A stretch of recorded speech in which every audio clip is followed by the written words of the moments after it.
My name is Sharon Brubaker, and I'm the owner of the Grief School. And the Grief School is a place where you go to learn how to grieve.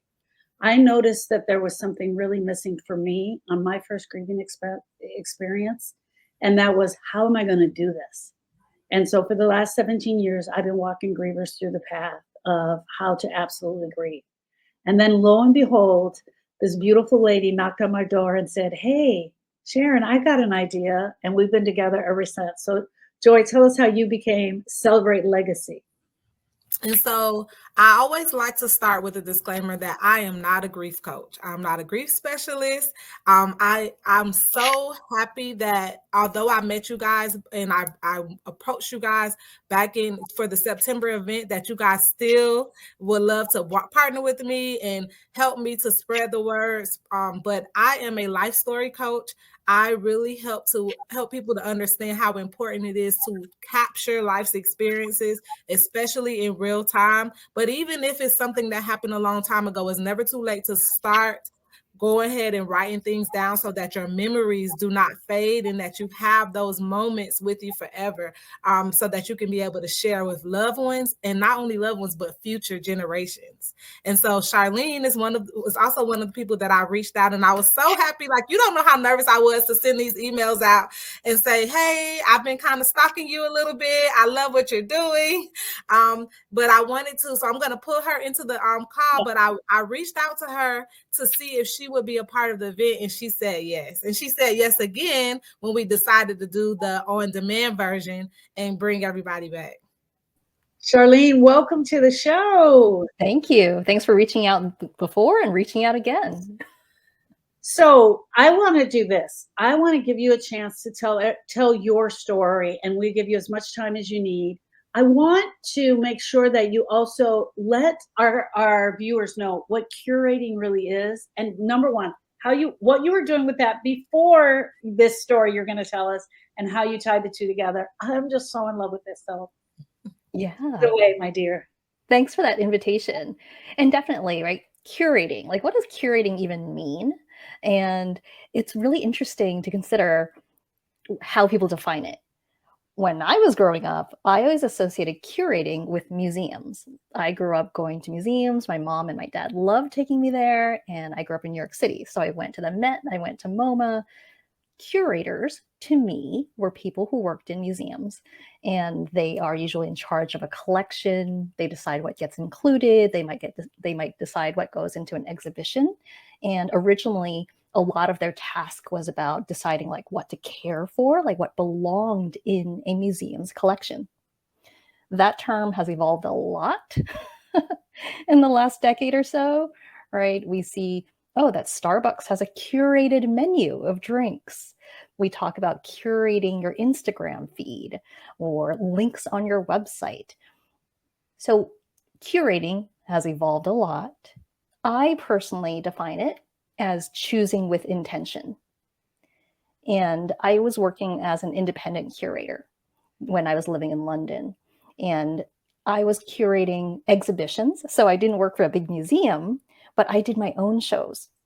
I would hire gallery spaces and I would show the work of artists and designers, like ceramicists, like this illustrator whose work is behind me. She's one of the illustrators whose work I would show. And I would do these pop-up exhibitions to showcase their work. They were selling exhibitions, and I would select with intention carefully who I wanted to showcase and which pieces of their work. And what stories did I want to tell about who they are, why they do their work, what pieces really kind of tell the story of what they do. And that was my role in curating. And then my mother died, and curating took on a whole other definition for me. Does that make sense in terms of defining curating? Yes, absolutely. So at what point, share with us when your mother died and how long how long has it been since you turned this into curating for our persons, our loved ones? Yeah. Well, my mother died 10 years ago. So January 2013. And when she died, she was living in New York, which is where I'm from. And I was living in London doing my independent curating thing. And I'm an only child, so I knew everything was going to fall to me in terms of figuring out all the paperwork, figuring out what to do with her house, figuring out what to do with all the things in her house. So I flew back to New York. I went to her house, and she had this beautiful dream house full of stuff. And I had the task of deciding what to do with all of those objects in the house. And I really found myself leaning instinctively on my creative instincts and on my curating instincts. And I found that as a daughter, I couldn't choose what do you keep? What do you let go of? Maybe you've experienced this yourself of like those everyday items that become really precious after someone dies. I couldn't choose. So I put on my curator hat and I said, okay, well, let's imagine that I was going to do an exhibition about my mother, a pop-up exhibition about my mother in the same way that I do exhibitions featuring other people's artwork. Which 100 objects would I choose to display? And that was the question that changed everything. Like I started choosing. It felt more beautiful, less grim.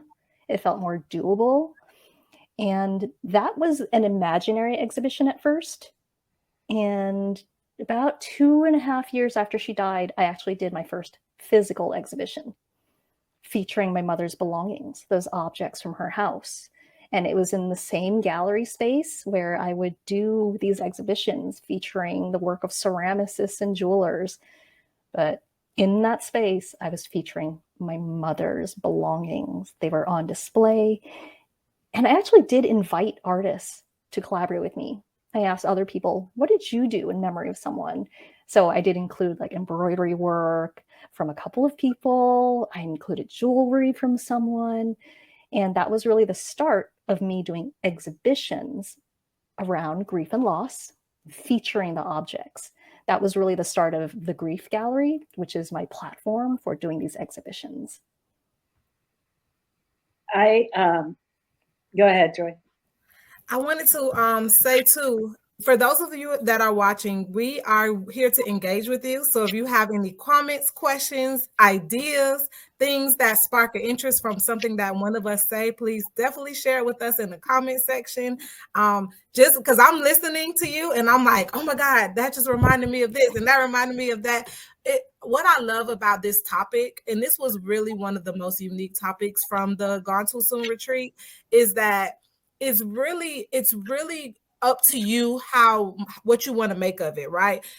Like how you mentioned, I thought of an art curator, like that sounds like something very rich, that something that rich people do. And I never considered it something that could be practical, something that anybody can do, because we all have things. And again, for me, what I did back in September is I chose symbols, because even if you don't have the physical thing anymore, you can still use symbols to represent certain things. And then we know some of our loved ones, like I have an aunt who loves sunflowers. She's still here with us. But I have an aunt who loves elephants, and she's not. And so anytime I see an elephant, I think about her, especially like little trinkets, not real life elephants at the circus or the zoo. But when I see little trinkets and stuff, it reminds me of my person. So to even think that I can create some type of gallery or experience around these things where people who knew my person, everybody who knows her knows that she loves that, being able to bring that to life is so amazing to me. I'm so glad you brought that up because yeah, it's true, right? It's a little intimidating. I grew up with familiarity with museums and galleries, so it does feel like my safe space. It's my happy place, but that's not the case for everyone. And I don't assume that you have a gallery. But, we have wall space, we have shelves. We're choosing every day what takes up space, like what we want to see in our homes and in our offices. So absolutely, it is this process of, we get to choose what we put in those spaces. Those spaces, those surfaces can really act as like a gallery. So I love that you brought that up. And you can also use an album. Like you can create a simple album in your phone specifically for this, Oh yeah. or in your social media account. There's so many ways to kind of represent this. Absolutely. So one of the things that I want to say is this is bringing up a lot of emotion for me Mhm. because, and I want to say this, and this is very sincere. I think you are going to change the way people start doing their celebration of life.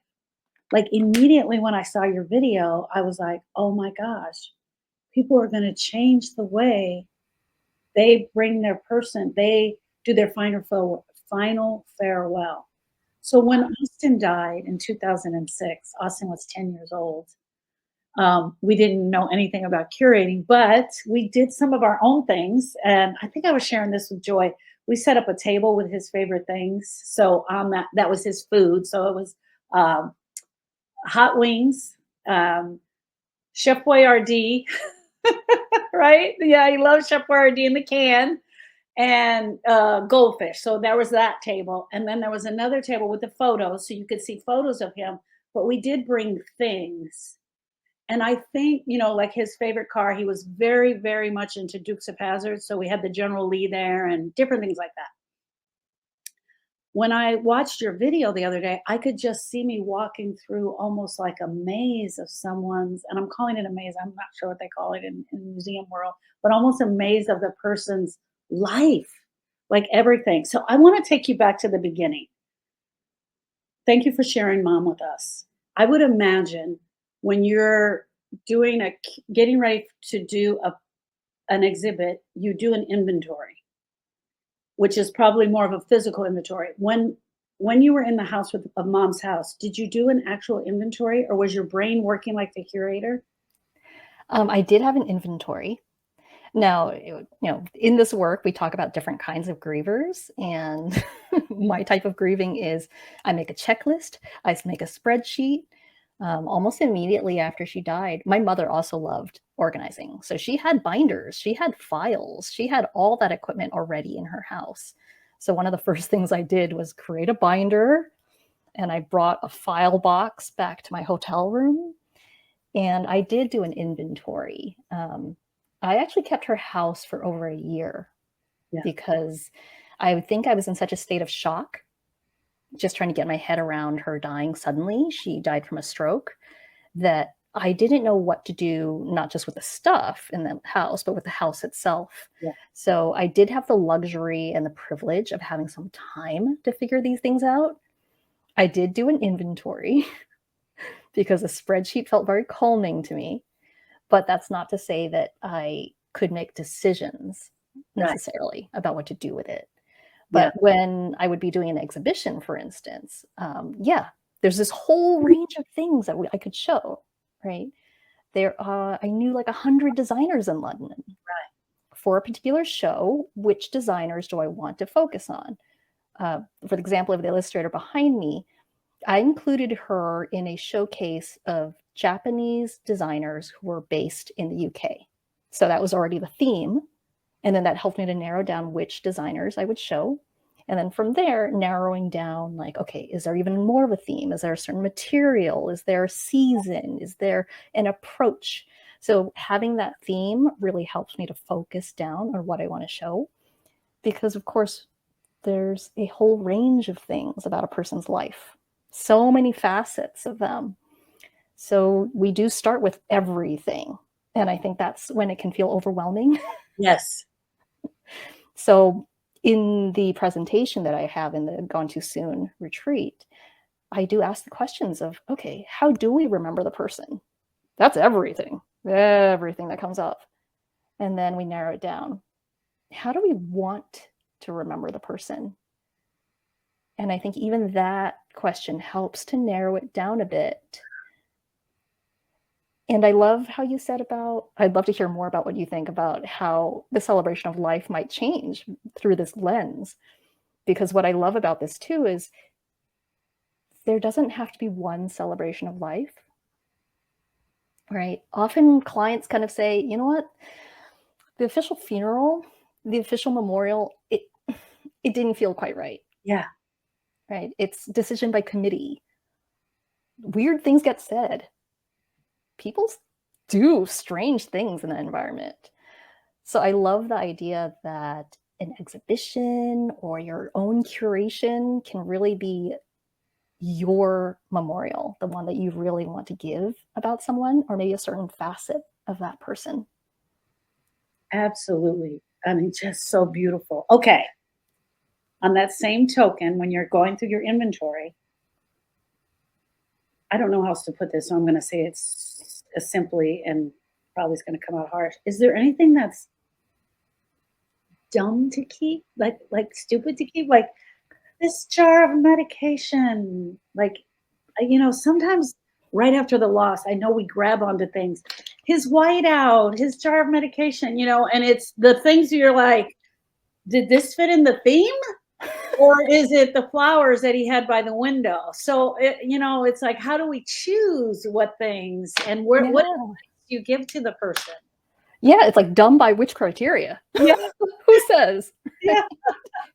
Because those are exactly the kinds of things that we find ourselves attached to. That it is like, oh my God, it's the toothbrush, That's my mother had her toothbrush in this ceramic yogurt pot that was like, hold on. We're going to take you on a little tour. Hold on. I'm going to grab this thing. Woo! This is real time. We're showing things. I love this. On my shelf. So when we lived in London, there was this brand of yogurt where it would be in these beautiful ceramic pots. Like it wasn't just like a plastic pot. It'd be like a ceramic pot. And we had this whole collection of them in our apartment in London. My mom visited us and she was so in love with these that she took one home with her back to New York. And after she died and I went through her house and I was just like, what happened here? Because she died at home. And it was just like, poof, she was gone. And I was like, what happened here? Everything, I was just looking at everything she left behind. And I found that her toothbrush was in that ceramic yogurt pot in her bathroom. And to me, it was just like, oh my gosh, right? That was her souvenir of visiting me in London. I know that she was thinking of me every time she would brush her teeth at night. And I was like, the yogurt pot, right? Those things that we get attached to. Yeah. Who's to say that's dumb? Yeah, you're right. You are so right. Because it has a story. So you're actually attached a story to the yogurt pot, which makes a difference. So now this jar of medication is not just the jar of medication that he had on his bedside, but this was the jar of medication that I came in every night to give him. And we got to say goodnight and we talked and he told me his childhood stories. Yes. Like, what did it represent, right? What's the meaning that's attached to it? It represents this ritual that you had with Austin. Yeah. Right? It represents the way, your relationship was. It represents so many things. And that's why I sometimes call them anchor objects, because I'm like, well, objectively, it's just a ceramic pot. But it's like, oh, attached to it with this story and this memory, all these stories and kind of memories and meanings attached to them. Yeah. This is not the yogurt pot, just caveat. I wanted to add something too, because this is literally right up my alley. Obviously, I love storytelling. And then I know we can all relate to where we'll see something and we'll bust out laughing. And everybody's like, what's so funny about that? And it's like you had to be there type of thing where you might not understand, but that person understands, because it's almost like an inside joke that you have with that person. And those things don't go away just because they're no longer here. And then another thing that I noticed in you, when you were sharing your story, Sharon, I actually did something like that for my wedding. We had like a little table where we put little things that represented different parts of our relationship. We were already parents of 2 children. We were actually announcing that we were pregnant at our wedding with our 3rd child. So being able, like I had a little puzzle, like a picture puzzle that was up there and different things that were very meaningful to me. But I think that what people it's easier for people to be whimsical when it comes to children or like romance, love and romance, but you don't even think of it when it comes to everyone. We can create that in every single relationship that we have. We can even if it's a serious person, where they might not necessarily represent themselves in all of these colors and all of these different ways. There's still a way to represent them in a way that resonates with that person, that is creative, that you can kind of let your creativity in. Correct me if I'm wrong, because like I told you guys, I'm no grief specialist, but isn't that a part of the healing process, being able to dig in and kind of not only focus on the negative, but actually find ways to make this situation, I don't know if it's appropriate to say fun, but to make it meaningful. And I mean fun too, because I know my grandma, my husband was like, I don't want you guys to have this big old serious funeral. Like, I want you to throw a party. I don't want you to spend all that money on a casket and on all of these different things. Some people, that's a part of honoring, and I'm not downsizing that for anybody who feels like that's important to them. But to my husband and my grandmother, they don't want that. They want you to throw a party. They're very extreme in their beliefs of having fun and having a good time and remembering that. My grandma's like, I like to dance. So I want people to be dancing. I don't want people to be sitting there crying with their dark shades on and being all sad. So I really love that you guys are sharing just a really creative way to like celebrate life. That's definitely something that I think we need to be focusing more on, and change the narrative of what end of life celebrations really are. I want to tag team on what you just said. So I lost my best friend, Sharon. We were best friends for 15 years and we were inseparable. And she was sick and diagnosed with brain cancer. And she said, I want you to give me a party, exactly like what you said. And then the only other thing she gave us, she goes, I want to make sure you get a DJ and serve fried chicken. That was it. Those were the instructions that we had. Now, here's the other thing, and I think this is why Charlene's curation gets me so excited, is because those were the instructions that I had: a DJ and the fried chicken. Her son hired the DJ. I arranged the food, but I did a photo booth, an ice cream booth, a dessert bar. We did the celebration of life. Had I done the curation part though, because she had so much life, like I would have loved to people walk in and just like walk through the things that were important to us. But still, it was absolutely beautiful. People were coming up to me saying afterwards, I want you to do my funeral. I want you to do my funeral. I was like, no way, no way. Okay, so I'm going to put a question in here for you. Charlene, is there anything that we can do on this side, still we are on this side of the grass, right? That we should do to help our family pick the things, you know what I mean? That's going to help them do the curation. Yeah, for sure. Like one, I do want to touch on like, especially if you're listening and you're thinking, you know what, I'm not in a place yet to have fun, like I don't feel ready for this. That's perfectly normal. Right. Curating, not everyone's ready to jump there. I have a curating grief framework, which is what I use with my grief coaching clients. And curating isn't until like the middle of the framework, because there's a lot of processing of the loss that might need to be done before you're ready to curate or create anything. I kind of say, like Joy said about like, oh, it's about something that's meaningful. We're making meaning, we're finding meaning. And especially if it's a loss where you're still trying to get your head around it, you're still trying to make sense of what happened, you might not be ready to make meaning. So if you're feeling like, oh, I'm not there, that's totally fine. It's always like, this is an option that if at some point, if you want to, this is an option. For me, this work is very much about adding beauty or finding beauty to balance out this kind of inherent ugliness in our lives, which includes losing our loved ones, includes death, includes pain.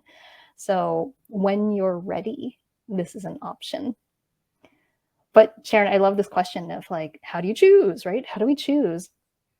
One way I might describe it is I kind of say when I was choosing what I wanted to include in my mother's imaginary exhibition, it was really like a lens of what stories do I want to tell about my mother?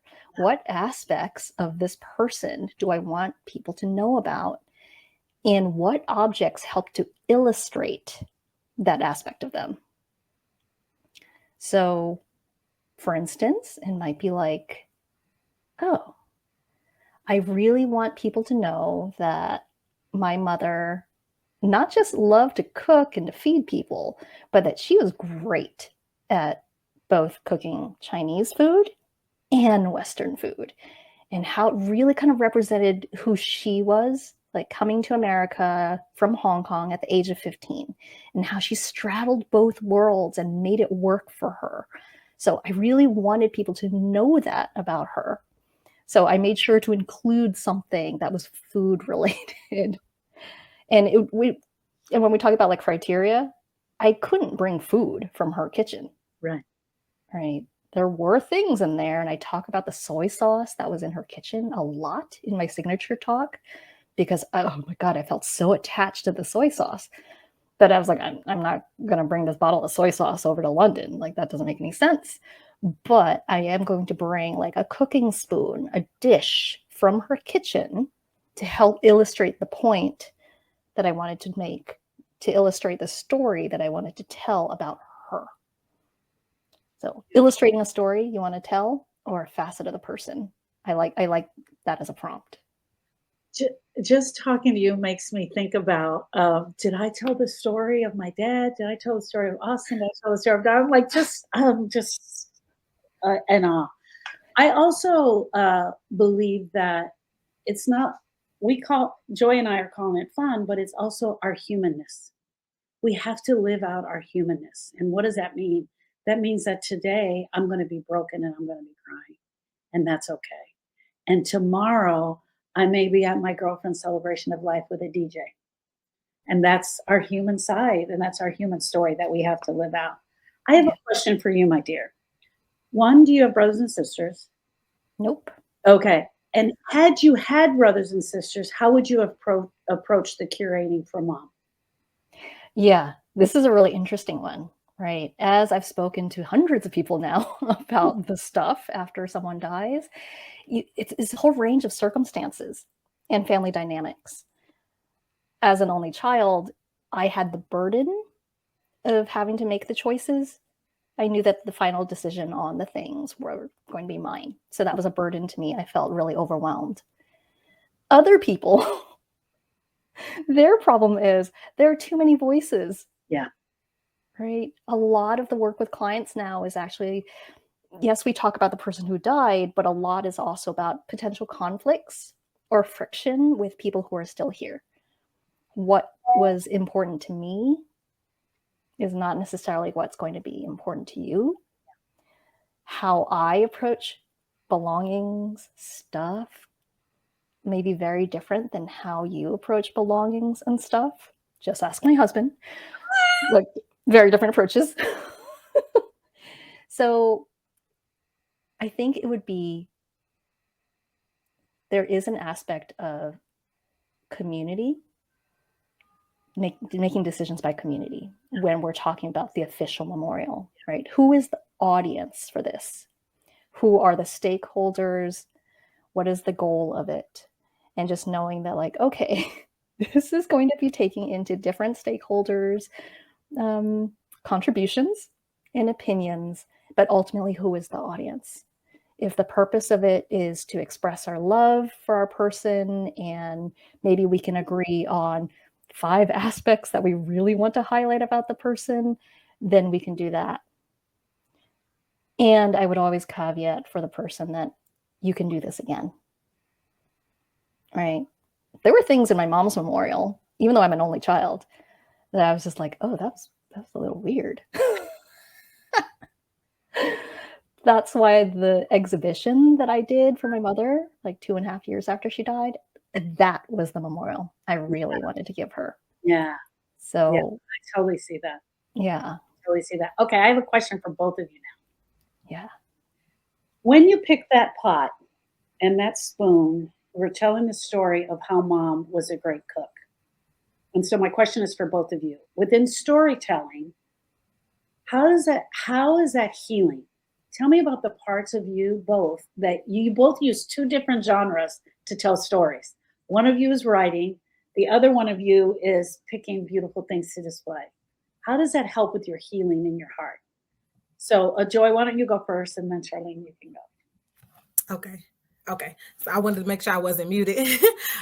So for me, I think that the writing part is important because of the memories. Sometimes when you write things down, you don't even realize the parts that when you talk, you can say stuff and you're just talking. But when you're writing and you're reading, you'll be able to, almost like an art exhibit, like something's not quite right. You have the ability to perfect it, to improve it, to really make it your own and control the narrative.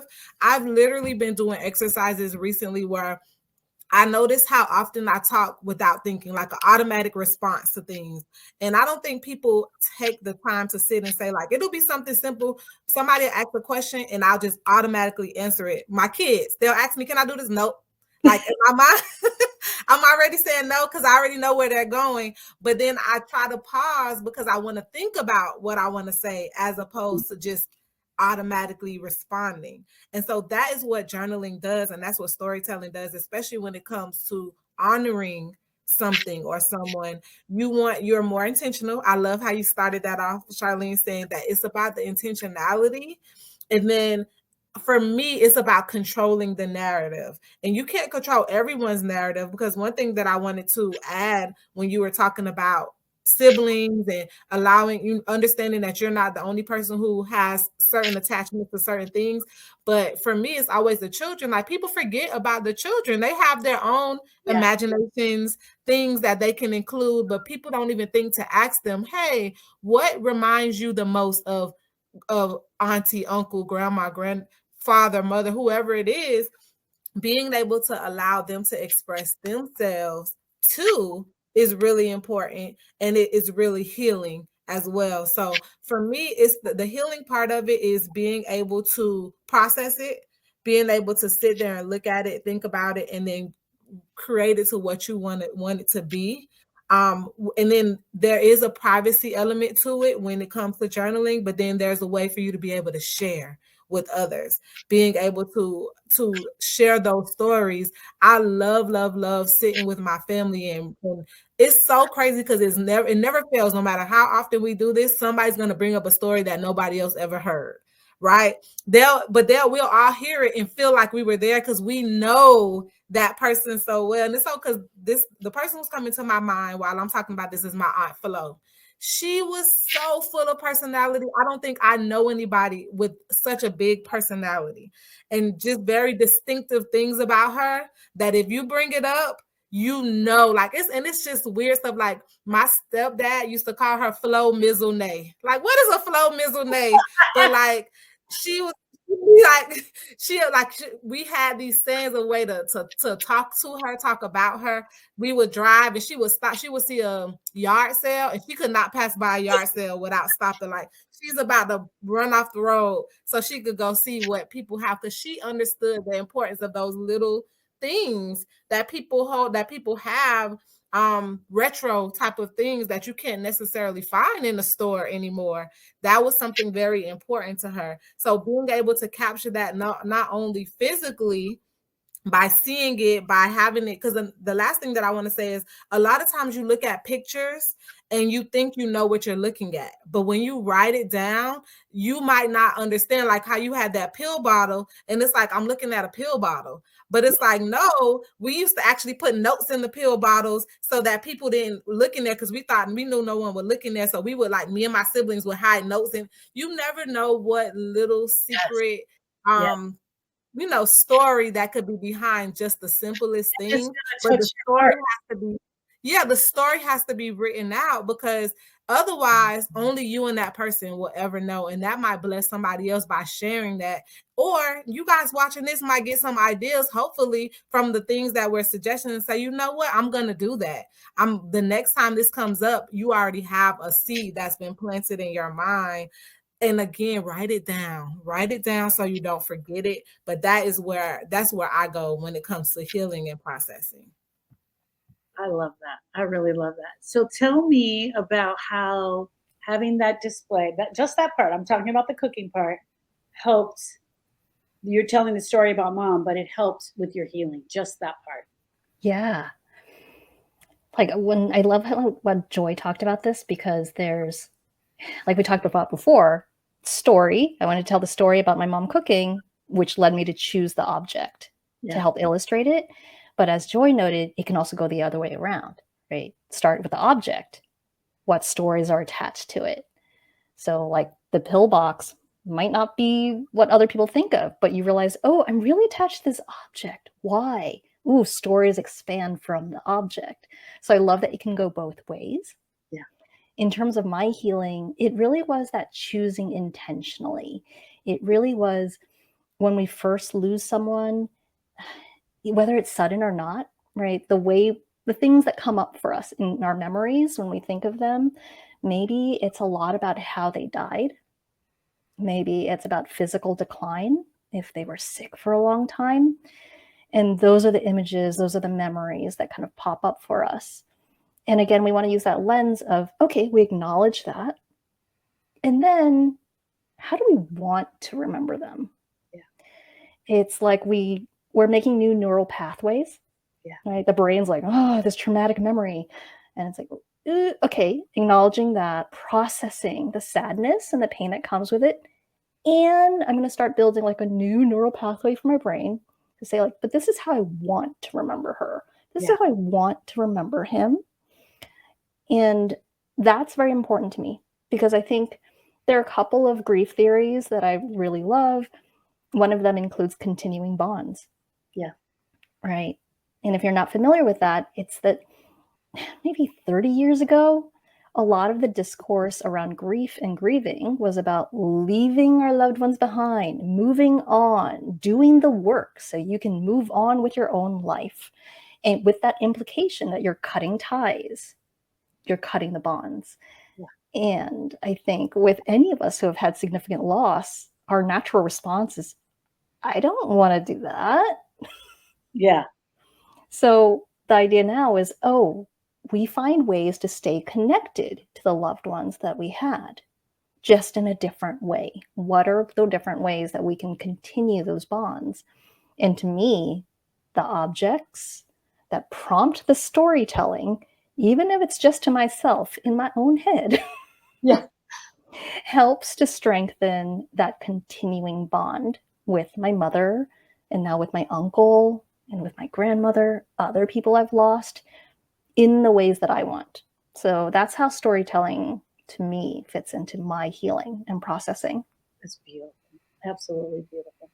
So not everyone will do a curated show, right? Not everyone will do a curated show. Some people will have at their celebration life some things or photos. A lot of us, photos is what we're used to, or the montage.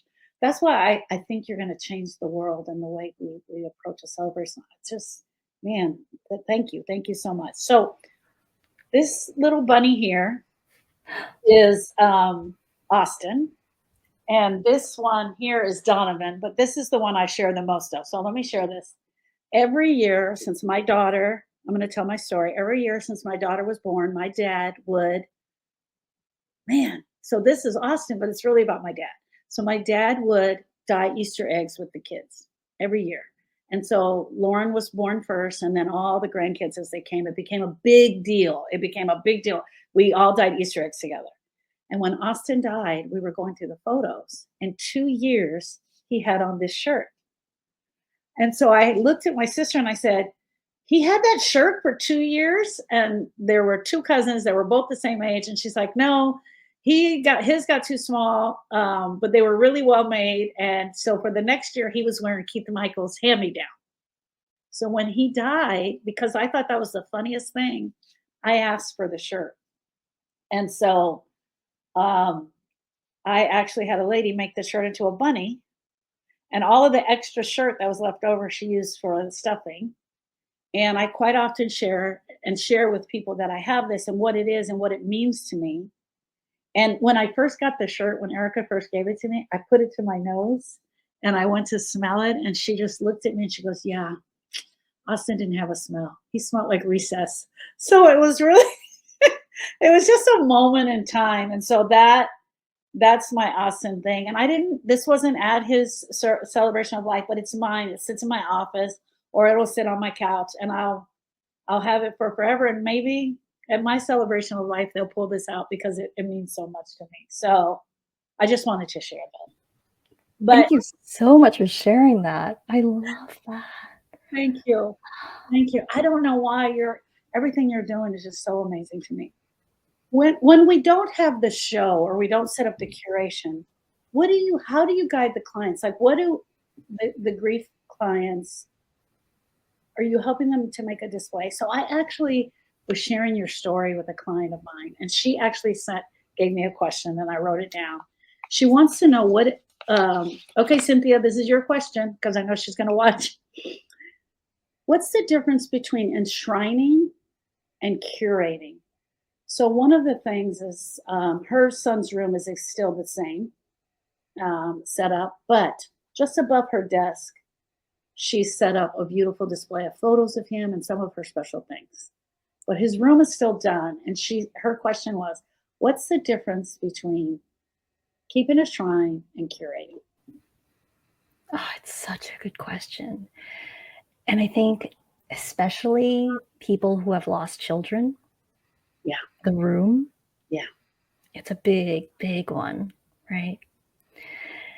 And when because I did this whole process for myself, right, of curating and doing exhibitions.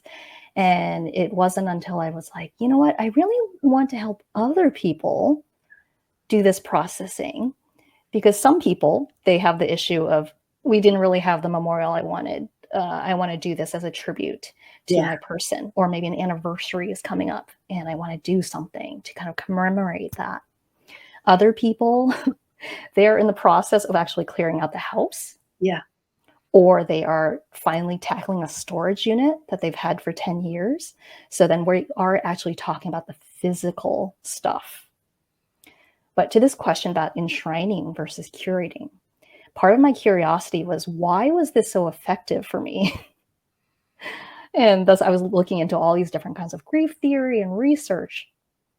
And one feature of difference might be what is static versus dynamic. What is unchanging versus changing and evolving with us. So I might say enshrining, like we're putting it in a museum, we're putting it behind glass. It's always in that state as they left it. Can't be touched, can't be interacted with. It's in stasis, it's static. That might be enshrining. Versus curating, again, much more flexible, right? We're choosing with intention. I like the gallery analogy because often galleries will change up their display. Right. I do different displays for my mother, depending on the season, depending on the holidays. Some people do this with an altar, like that can be a gallery. So to me, there's that aspect of enshrining versus curating. And when I say enshrining, right, different cultures have different traditions. Yeah. A shrine might be very important to your culture, to your religion, and in your family of origin. So I'm not talking about that kind of shrine, but what I want to kind of note is, research says when we're talking about continuing bonds, when is continuing bonds potentially unhealthy? Yeah. And the research says, oh, it's when things are static versus dynamic. So what does that mean when we talk about the objects? If my attachment to the object is because of the object itself, it needs to be this object. Otherwise, if I don't have it, I will be devastated. That can be a bit tricky versus what does this object represent? How does my relationship with it change over time as I change? How do I carry forward this relationship, this meaning with me as I go forward? How do I bring my mother forward with me? That, the research indicates, tends to be a bit more healthy than I need to hold on to this. Yeah. Otherwise, I will lose them. Yeah. Does that make sense? Oh yeah, 100%, 100%. So just so I'm clear, Yeah. your curating of your mother's exhibition is ongoing. You change It it is. seasons. Do you change locations? And who do Yeah. you invite? Yeah. Well, because of my background, my network is in the design world. Yeah. So when I started doing this, it's been mostly during international design festivals. So different cities have their own design festivals. London Design Festival, New York City has NYC by Design, Toronto has Design TO. So I've mostly been doing these during design festivals. I had a design residency with Design TO, and in January 2022, as the end point of my residency, I flew to Toronto and I did a pop-up exhibition there. So 9 years after my mother died, it was a different curation. It included objects from the storage unit that I had not been able to really kind of process or look through when I was initially clearing out my mother's house. So it's evolved, and I do different themes. So sometimes these are in person, like during the design festivals, and sometimes these are online. So also last year, no, actually this year, I wanted to do something to mark the Lunar New Year.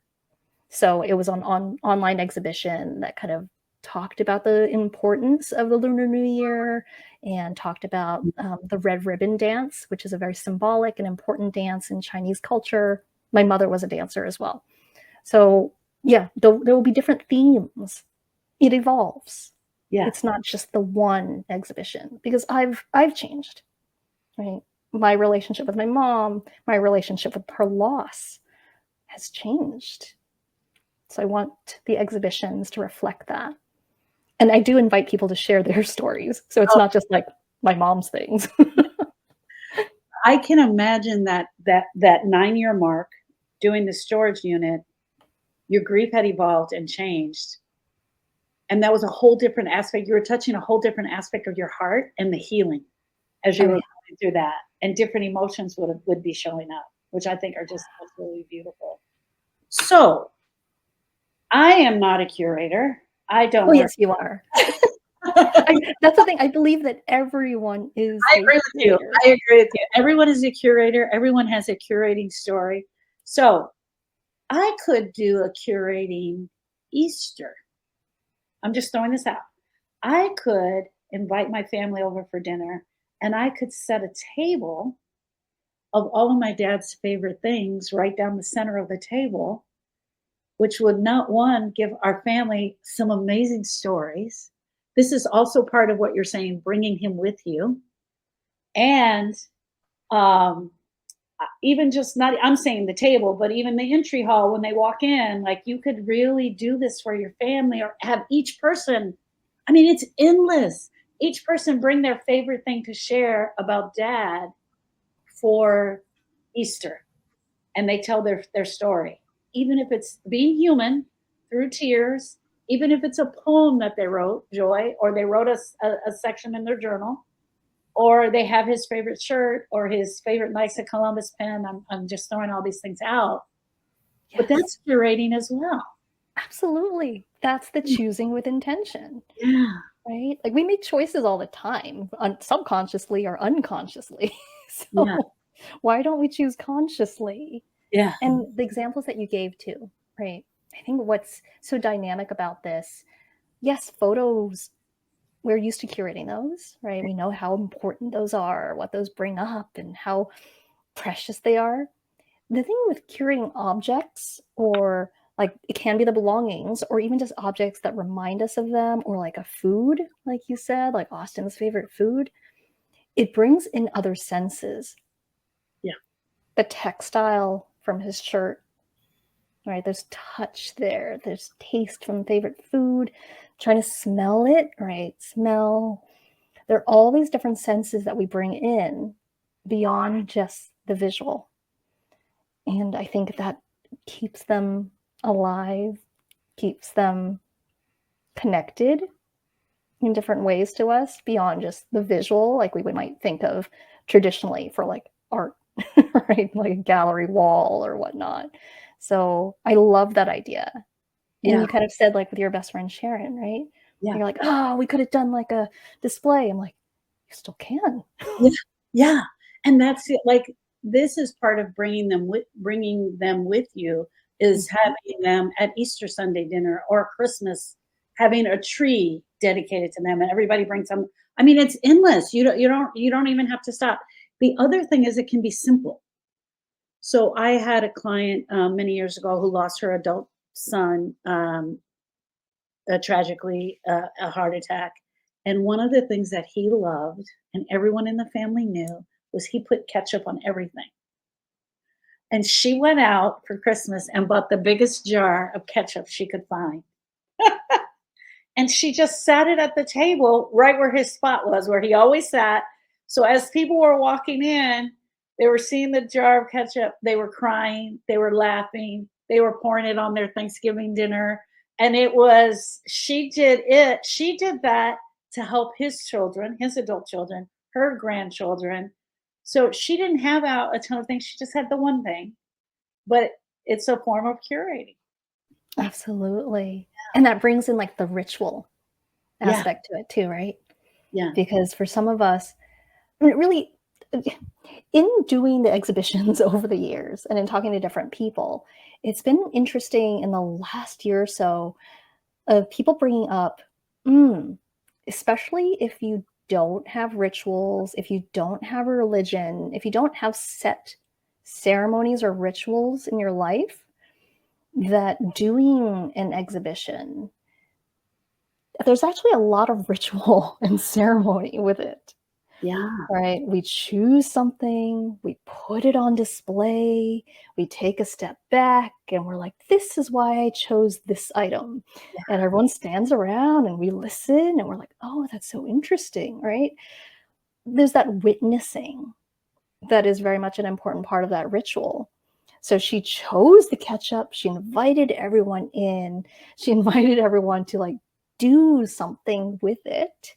And I think that can be so beautiful and so simple and so individual, like that example. I think more than anything, Joy, I'm going to bring you guys both in on this, is that we give them permission. You just gave every griever that's listening to the show today, and that will go on for the next few days and the next few weeks, because we're going to leave it up. You gave them permission to set that table, to curate that show, to set their celebration of life. You gave them permission, and we said it's okay. It's not a neat box where the rules are going in there and we just have all these rules we have to follow. We opened it up for them. So we do it through curating and through journaling, both. I love that. I absolutely love that.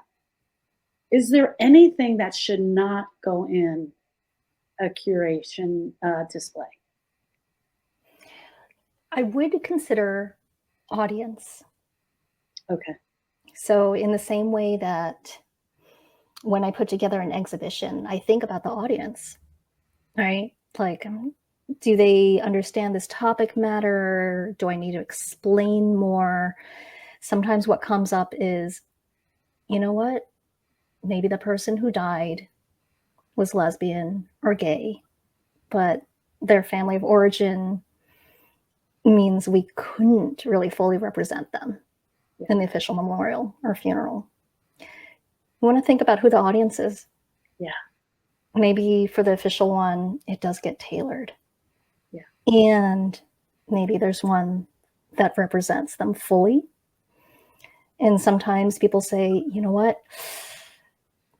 I loved this person. They were important to me, but they were racist. Yeah. They were anti Semitic. I don't know what to tell my children. Yeah. I In that case, for instance, I recommended, you know what, think about who the audience is. What would you curate for like the children's museum version Yeah. of this topic, of this person?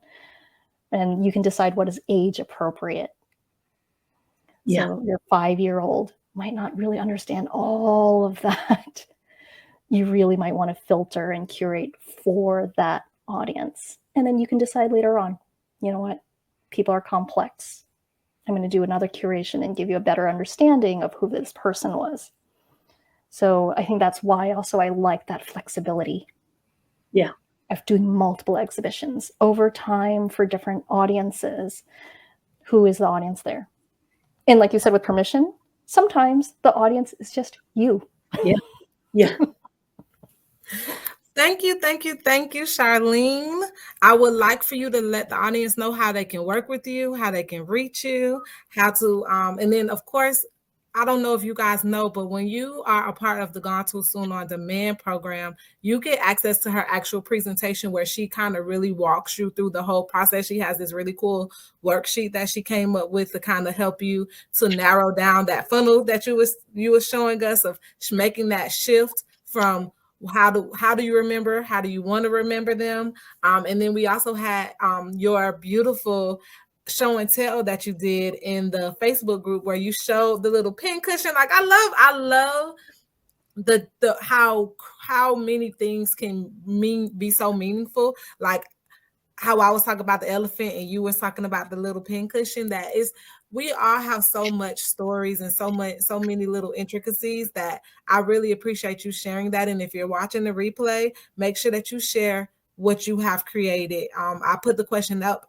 have you created anything in memory of your person? While Charlene goes ahead and tell us how to work with you.